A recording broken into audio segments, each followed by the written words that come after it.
Why, when this span of life might be spent as laurel, a little darker than every other green, with tiny waves on the edges of each leaf, like the smile of a wind, why then have to be human, and fleeing fate, long for fate?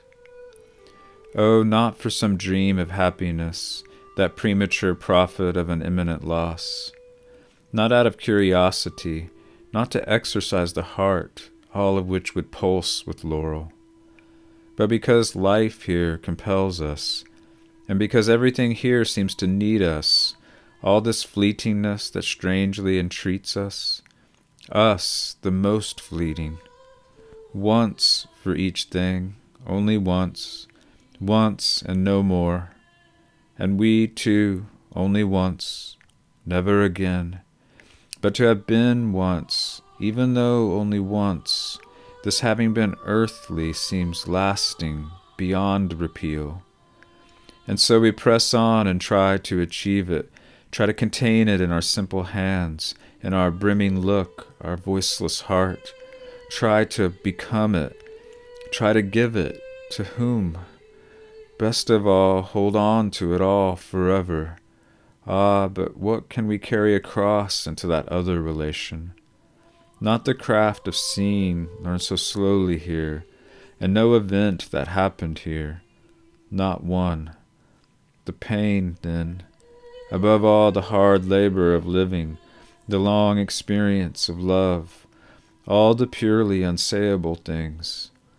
But later, among the stars, what then? There the unsayable reigns. The traveler doesn't return to the valley from the mountainside with a handful of sod, around which all stand mute, but with the word he's won, a pure word, the yellow and blue gentian. What if we're only here to say house, bridge, fountain, gate, jug, fruit tree, window, at most, column, tower, but for saying, understand? Oh, for such saying as the things themselves never dreamt so intensely to be. Isn't this the secret purpose of the reticent earth when it urges lovers on, that in their passion each single thing should know ecstasy? O threshold, what must it mean for two lovers to have you for their own older threshold, and be wearing down a little your ancient sill, they too, after the many before the many to come? Here is the time for the sayable, here is its home. Speak and attest. More than ever the things we can live with are falling away, and ousting them, filling their place, an act without image. Act under crusts which promptly crack whenever the business inside swells and commands new contours. Between the hammers our heart lives on, as the tongue between the teeth remains unceasing in praise. Praise the world to the angel, not what's unsayable. You can't impress him with lofty emotions. In the cosmos where he feels more feelingly, you're a mere novice.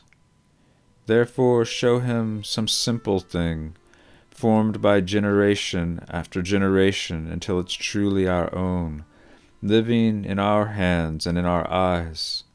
Tell him things. He'll stand more amazed, as you stood beside the rope maker in Rome or the potter by the Nile. Show him how happy a thing can be, how innocent in ours, how even lamenting grief decides finally on form, serves as a thing or dies into a thing, and in that blissful beyond is unmoved even by the violin. And these things that live on departure, know that you praise them, transient. They look to us, the most transient, to save them. They want us to change them utterly and our invisible hearts into, oh, endlessly, us, whoever finally we may be. Earth, isn't this what you want? To arise in us invisibly? Isn't it your dream to be invisible someday? Earth, invisible? What, if not transformation, is your urgent charge? Earth, my darling, I will. Oh, believe me, you need no more of your springs to win me. One, just one, is already too much for my blood. Namelessly I'm wed to you forever. You have always been right, and your most sacred tenet is death, the intimate friend. Look, I am living. I'm what? Neither childhood nor future grows less. Overabundant existence wells up in my heart.